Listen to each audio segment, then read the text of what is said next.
right, so Peter is moving on. Peter is moving on to the next round. Congratulations, Peter. Thank you for playing. We'll see you in the next round. Kelvin and Kimber. Kelvin and Kimber. Kelvin and Kimber.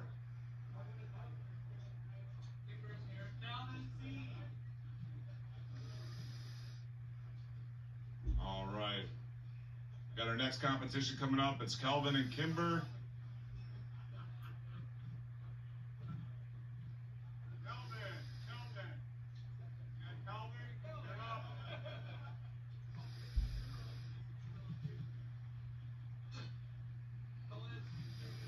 Kimber might win by default.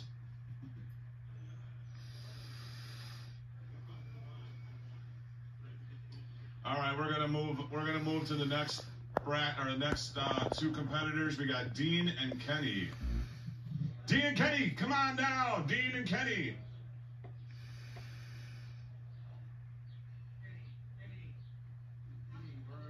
Okay, we're just gonna move you guys. All right, our youngest competitor ever.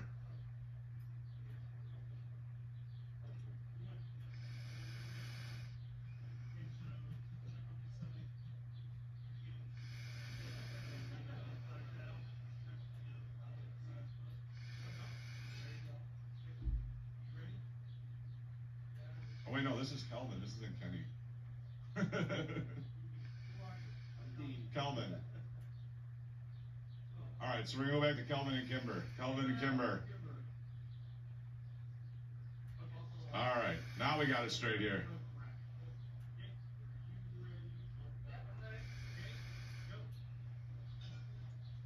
So our youngest competitor here is Kelvin Campbell from MC Engineering.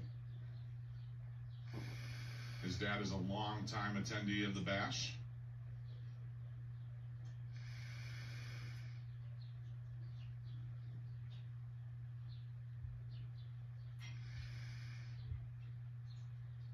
How you doing there, Kimber?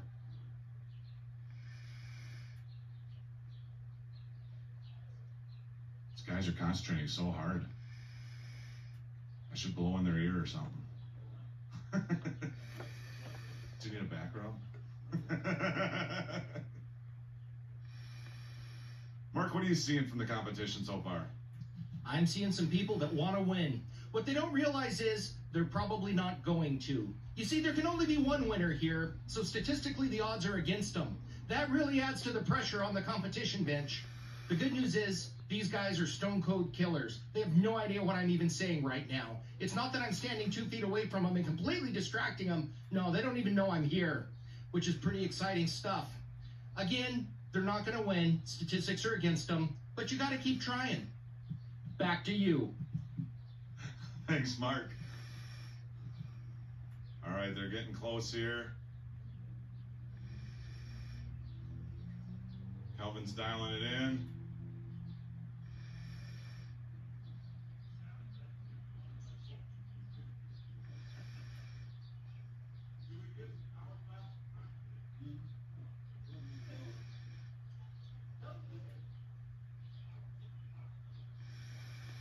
Oh, these guys are way off. These guys couldn't hit a broadside of the barn.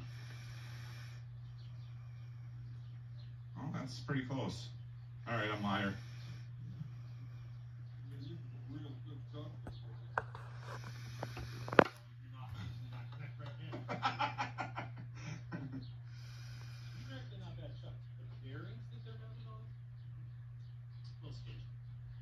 But you know what? That adds to the fun of the competition.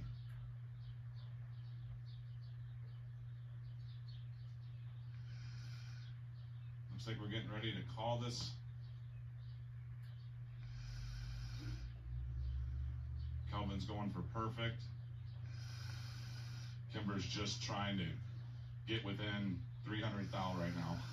Well, you have to be within 300,000.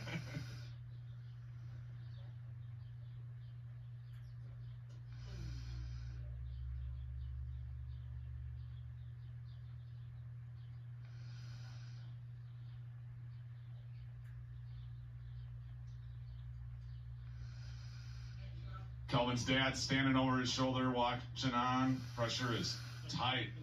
It is hot in here too. We should have closed the doors and turned on the air conditioning. Only have to be within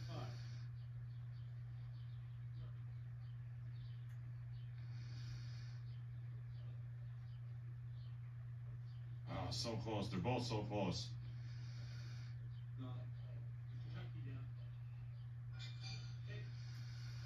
All right, let's see what we got here. You actually added within 1 foul earlier and then turned the game on with it. I think you have to realize how close you are. That is within about 4 taps. About 5 taps. So, you're here. All right, so Kimber is moving on to the next round. Congratulations, Kimber. So that was round one. So we got Dean and Kenny. On a piece of round stock. And the second round wasn't live streamed. It was a piece of hex bar with a round area turned on the end. So it was really, it was no problem. And I won that round also. The next round was a square bar. It wasn't exactly square either. But what I normally do with a square piece is I bring my tool up, and it's obviously there's nothing in the chuck right now, and I bring my tool up to it and get as close as I can eyeball it. Then I move it around and then adjust it accordingly, just seeing if I can get the point of my cutting tool the same on each side of the square bar. And that usually gets me in within 10 thousandths. And then I can switch over to the indicator. Now, in this contest, I totally changed my method. I did, about halfway into it, I did pull my dial indicator off and just got it close and was attempting to do it the way that I would normally do it. But nonetheless, if I had made it to the fourth round, I probably would have conceded because I wouldn't have known even where to start with the piece that was offered. So let's see if we can find the round 4. Okay. Get it back on. I think it might be. Actually, that's a fun little level. If you got to be.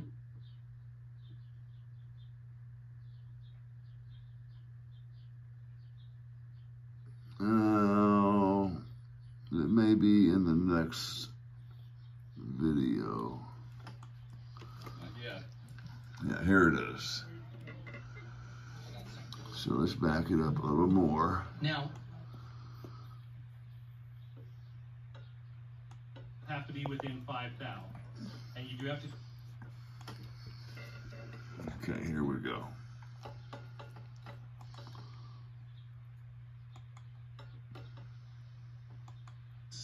Is that is 5-way symmetric and you have 4 jaws on your chuck. So look at it and think about it.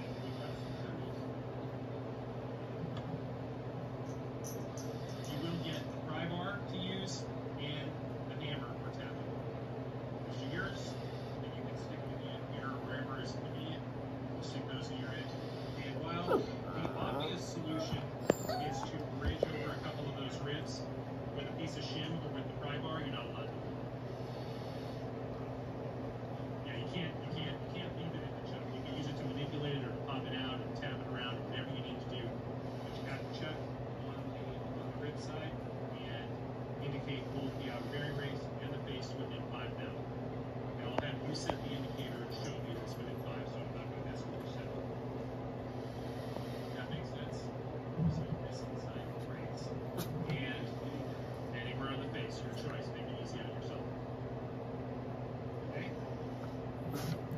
The nice thing is, no one's going to walk away a loser.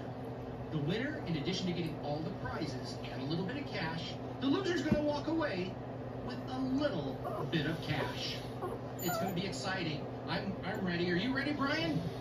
All right. Good talking, Brian. Thank you so much.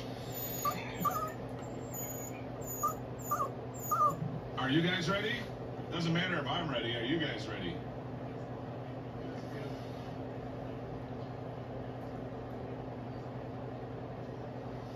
You guys understand? Is everybody in? Shake hands. Pound fists. Whatever you want to do. I can't even imagine the pressure these competitors are under, Chris. I mean, with all of that oven and all of that cash on the line, with not a whole lot of time to get this thing done before the other person beats you to it, you could walk away a winner today, or you could walk away being like me. Which one would you choose? I want to be like you. No, so let's talk a little bit about this competition here. So these are some really odd looking parts that they have. Maybe you could do a better job of describing them, but they're shaped kind of like you. I don't know. Yeah, they are oddballs. They are odds. These are multifaceted parts. There are going to be 5 points. The jaw is only going to basically interfere with these at 4. There's really no good way to do this. If I was in a machine shop right now, I would add a bunch of shims, or actually, you know what I would do, Chris? I would point at somebody and make them do it. That's usually my favorite way to accomplish tasks. But this is really tough. How would you even practice for something like this, do you think? Well, I think I would start by quitting. That would be my first step. After that, I'd probably...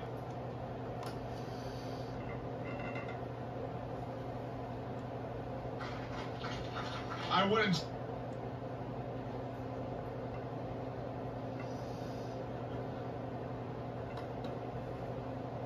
Next year, you're going to have to chuck on air. That actually raises a good question, something I've always wondered. If we did change parts, what would be the most difficult part to chuck? Would something like an egg be impossible? I wouldn't think it would be impossible, but a taper, that'd be pretty tough to do, especially in a 4-jaw. You know, any kind of taper, you know, cylinder, cylindrical, or shaft, or whatever. Yeah, I think that'd be pretty tough to do. Lopsided football, One that's been overinflated? or mismachined or underinflated. I like it. Are there any bits of knowledge or tips and tricks that these guys could be doing if we allowed them more than the tools that they have now that would make this job easy? Shims, definitely shims. Stock with a center, tail stock with a center. Yeah, to keep something to, you know, keep some pressure onto the part while it's, you know, while they're loosening and tightening the jaws. You know, that would be a big help. But other than that, that's the whole point of the contest is, you know, it's just to hang on to it and see if you can center it and get it within specs. And whoever does it the fastest is, you know, that's what makes them the 4-jaw king. So I've got a question. I don't know if this certainly wouldn't work for this competition, but if this was in my shop, I'd probably put a chuck on the round side, like a 3-jaw, and put that in there and then tighten up on that. Would that work? Well, that's what Steve and I were talking about, was that if it was up to us, we'd go ahead and pull the jaws out and reverse them and hang on to that outside flange, and we'd be in like Flynn, like no time. Yeah, bring a Makita, zip those jaws out, flip them over, and screw them back in. You'd be done. Are these jaws reversible? It looks like on that one, but it looks like it. Yeah. Most 4 jaws are, yeah. they're reversible. Did we tell them they couldn't do that? I don't know. I wasn't standing here when the rules came down. Came up, or they were told not to, or whatever. That's why they're chucking it up in the manner that they are. So that's what makes it fun. You know, just to mention, after this, we are going to have a challenge between Keith Rucker and Dale Derry. I'm excited about that challenge. We don't have a prize for the winner on that, though. We'll figure it out. We always do.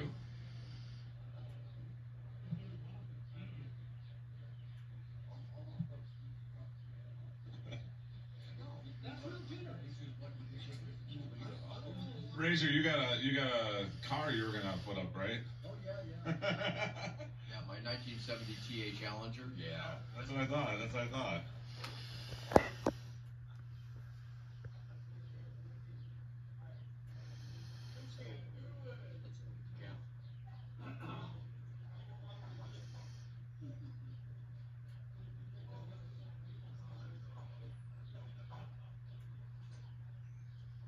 Dean, how you feeling about this so far?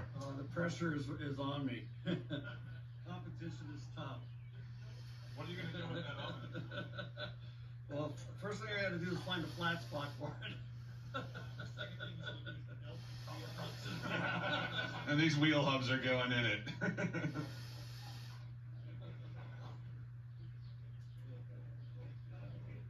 Paul, what are you gonna do with the oven if you win it? Treat some A2 tool steel. You pretty confident here? Not yet.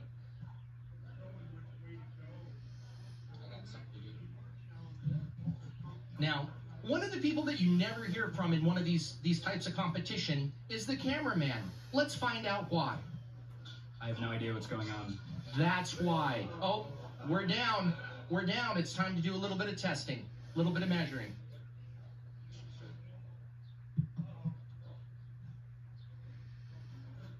Okay, that's 5. Reposition it on the race. And let me see. I'll let you position it. So we're within 5, and now we're gonna check out the race. I don't know. That's why I'm going to have you position it, and then I'll check it. You want to spin it and make sure you...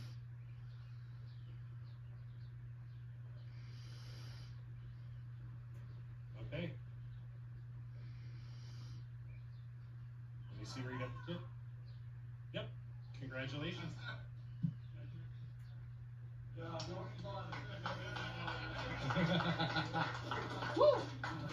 All right, so we are proud.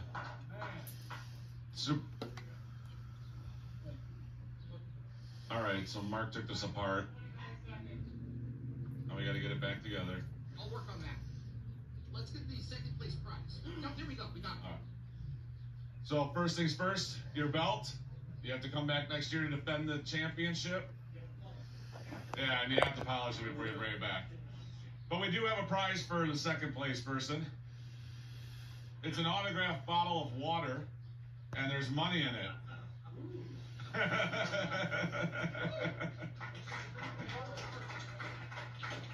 I wouldn't drink that water. It's Rancho water, not ranch water, but it's Rancho water. All right, so we're gonna cut back to the raffle for a little bit here, and then we're gonna come back, get this all set up for Dale. Okay, there it is. Like I said, if I'd got to that round, I would have just conceded, I think. It's a great time at the Barzy Summer Bash. I encourage anybody who has the opportunity to attend. It's practically free. And thanks for liking, thanks for subscribing. Come on back.